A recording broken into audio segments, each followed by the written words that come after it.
15 August ওই যে পেতার তাইগুলো প্রায় দৌড়ে ঘুরছে না। সতর্ক থাকবেন, সজাগ থাকবেন। যেই কোনো মুহূর্তে যদি ওনারা আবার এই শহরের মধ্যে এই যে ইসলামপুরের অবস্থা দেখছেন তো কি লাশ আর লাশ ফালানোর ওনারা পায়তারা করছে।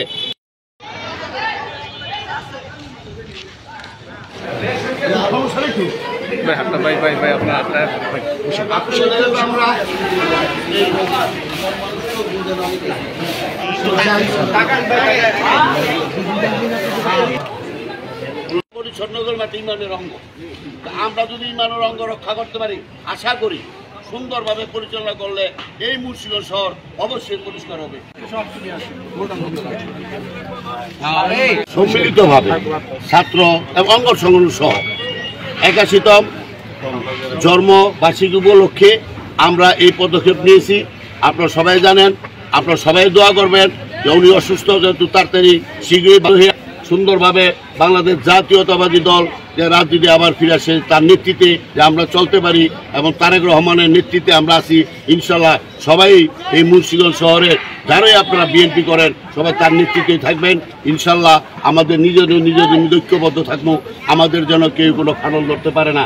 এখন আরেকটা জিনিস আপনারা দেখতে পারেন, এই 15 আগস্ট ওই যে পেতার তাইগুলো প্রায় দৌড়ে ঘুরছে না। সতর্ক থাকবেন, সজাগ থাকবেন। যেই কোনো মুহূর্তে যদি ওনারা আবার এই শহরের মধ্যে এই যে ইসলামপুরের অবস্থা দেখছেন তো কি লাশ আর লাশ ফালানোর ওনারা পায়তারা করছে। ছাত্র ঐক্য সম্মিলিতভাবে আমরা এটা প্রতিরোধ করছি। ইনশাল্লাহ আবার যদি তারা এইখানে আসে আমরা সবাই ঐক্যবদ্ধভাবে আবার আমরা প্রতিরোধ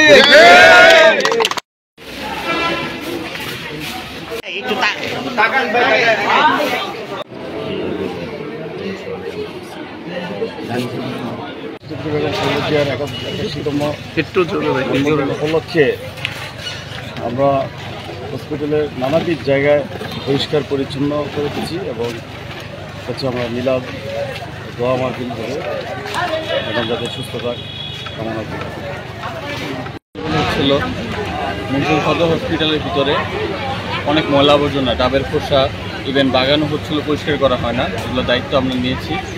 সামনের দিকে আমরা হসপিটালের ভিতরে আশেপাশে যেই এলাকাগুলো আছে যা তার ভিতরে যে ময়লা আবর্জনাগুলো আছে এগুলো সব কিছু পরিষ্কার উদ্যোগ আমরা নিব ইনশাল্লাহ।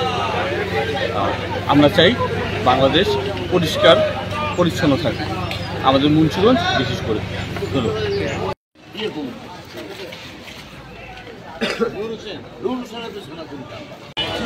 চেয়ারপারসন বেগম খালেদা জিয়ার 71তম জন্মবার্ষিকী উপলক্ষে আজকে মুন্সিগঞ্জ জেলা বিএনপি সদস্য সচিব জনাব মোহাম্মদ মহিউদ্দিন সাহেবের নির্দেশনায় মুন্সিগঞ্জ শহর ছাত্রদলের পক্ষ থেকে আমাদের এই 250 শয্যা বিশিষ্ট মুন্সিগঞ্জ জেনারেল হাসপাতাল আমরা একটা পরিষ্কার পরিচ্ছন্নতা অভিযানের জন্য এসেছি। আপনারা জানেন যে বিগত দিনে আমাদের এই যে হাসপাতাল, এই হাসপাতালের যে পরিষ্কারের যে যে পরিবেশের যে অবস্থা, এতে রোগীর সুস্থ সেবা সেই কারণে ছাত্রদল, যুবদল, মূল দল, স্বেচ্ছাসেবক দল সকলের উদ্যোগে আজকে এই আমাদের যে হাসপাতালের যে কম্পাউন্ড সেটা পরিষ্কারের জন্য আমরা একত্রিত হয়েছি।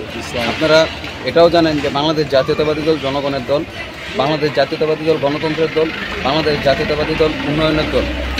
আমরা এই বিশ্বাসের উপর, এই আস্থার উপর, এই ভরসার উপর নিজেদের দলকে সুসংগঠিত করার জন্য এবং জনগণের কাছে নিজেদেরকে সর্বোচ্চ পর্যায়ে এবং বাংলাদেশের জনগণের কাছে বিএনপিকে আস্থার জায়গা তৈরি করার জন্য আমরা কাজ করে যাচ্ছি।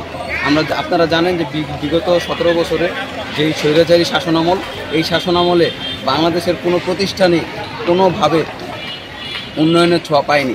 আপনারা দেখবেন যে আমাদের মুন্সিগঞ্জে যেই 7তলা 8তলা একটা ভবন করে রাখা হয়েছে নতুন হাসপাতালের নামে, এই হাসপাতাল কোনো কার্যকারিতা রাখে না এবং এই হাসপাতালে রোগীদের যেই সাধারণ যে চিকিৎসা বিনষ্ট হচ্ছে। আপনারা এটাও জানেন যে মুন্সিগঞ্জ জেনারেল হাসপাতালে যদি কোনো রোগী আনা হয়, যদি তিলের থেকে তাল হয় তাকে ঢাকা রেফার করা হয়। আমরা চাই যে আমাদের এই হাসপাতালে একটা জেলা সদর হাসপাতালে আমরা চাই যে সম্পূর্ণ চিকিৎসা ব্যবস্থা খুবই ভালো হোক এবং আমরা এটাও বিশ্বাস করি আগামী দিনে যদি দেশনায়ক তারেক রহমানের নেতৃত্বে বিএনপি ক্ষমতায় আসে, এই সকল হাসপাতালের সুব্যবস্থাপনা এবং সুচিকিৎসা ফিরিয়ে আনা হবে। যে উনি দেশনেত্রী অসুস্থ, তার সুস্থতা কামনা করে, জননেতা আব্দুল হাই সাহেবের সুস্থতা কামনা করে।